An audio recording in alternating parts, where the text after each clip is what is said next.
በማንኛውም ግን ያኔ ወደ አዲስ አበባ ጉዞ 10 ሰዓት ተኩል አካባቢ ይመስለኛል በምናደርግበት ሰዓት ኬላ እንደነበረ አላውቅም። ኬላ ተደርጎ ነበረ። እንግዲህ እኔ በአጀብ ነው የምሄደው። ኬላ ሲያስቆሙ የኔ ጠባቂዎች የምን ኬላ ነው የሚል ጥያቄ ያቀረቡ። አይ ማጣራት እንፈልጋለን የፕሬዝደንቱ ነው መኪናው ሲሏቸው እንደውላለን የሚል ነገር ሰሙ። ሰው ነው የመስኮት ከፈትኩና ማን ጋር ነው የምትደውሉት የኔን ጉዞ ይመለከት ሲባል እዛ አካባቢ ያስተባብር የነበረው ወጣት የሰራዊት ኃላፊ ይመስለኛል። ያው እኔን እንዳየ ያው ትንሽ መከራከርም አልፈለገም። መንገዱን ከፍተውልን ሄድን። ኤርፖርት ገባው። ኤርፖርት አውሮፕላን በምንሳፈርበት ሰዓት እዚህ ግባ የሚባል ምንም አይነት ነገር አልነበረም። አውሮፕላን ውስጥ ከገባን በኋላ የገባን ነገር ምንድነው?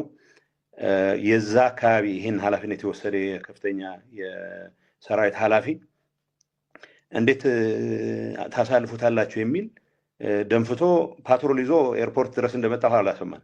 እኔ ምንም ኖትስ አላረኩም። ፓትሮል ይዞ መጣ ብቻ ሳይሆን የፌደራል ፖሊስ ስለሚጠብቀው የፌደራል ፖሊስን ጥሶ መግባት አይችልም ወይ ወደ ግጭት ይገባል ማለት ነው። ግን እኔም አጃቢዎች አሉ። እንግዲህ ጥያቄው ወደ ግጭት ይገባል፣ ወደ ግጭት ከተገባ የሚፈጠረው ነገር እርግጠኛ መሆን አይቻልም። በቁጥር የኔ አጃቢዎች የሚበልጡ ይመስለኛል። ግን የኔ ጠባቂዎች ደስ ማይል ነገር እየተፈጠረ እንደሆነ ገምተዋል። ግን ያው መመለስ ሄደን መዋገት አንችልም። ወደ አውሮፕላኑ ተነሳ ሄዱ። አዲስ አበባ እንደገባን የነበረው ሁኔታ ሲመለሱም የነበረው ሁኔታ ኦብቪየስሊ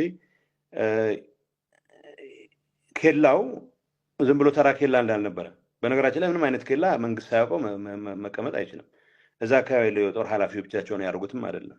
ከበላይ በተሰጠ ትዕዛዝ ኬላ ተደርጎ ኢንፋክት ያ ፓትሮል ይዞ የመጣው የሰራዊት ኃላፊ የአየር መንገድ ሴኩሪቲ አባልን በዛን ሰዓት የአቪዬሽን ሴኩሪቲ አባል እዛ አካባቢ ስልክ ደውሎ እሱ ብቻ ነው ወይስ ሌሎችንም ይዞ ነው እየወጣ ያለ የሚል ጥያቄ ሁሉ እንደጠየቀው አውቃለሁ።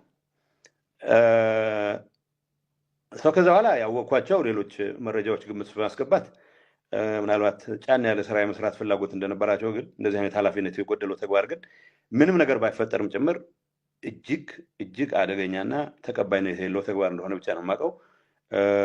እዛ እስከወጣሁበት ብቻ አውሮፕላን ላይ እስከተሳፈር ድረስ ኬላውንም ጭምር አይቼ ይሄን ያክል ህይወት አደጋ የሚሰጥ ነው ሳይሆን ምናልባት የተለዩ እንቅስቃሴዎች ይኖራሉ ከዛ ጋር የተያያዘ ነው የሚል እምነት ነበረኝ።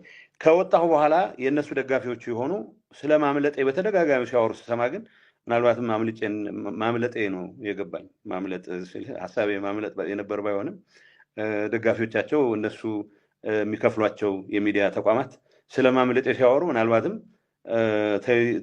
ይዘውት የነበረ ቅድ መክሸፉን ራሳቸው ናቸው እያጋለጡ ያሉት እንጂ እስከዛ ድረስ ማውቀው አልነበረም። እንዳልኩ ግን የተፈጠሩት ሁኔታዎች ይህንን ነው የሚመስሉት።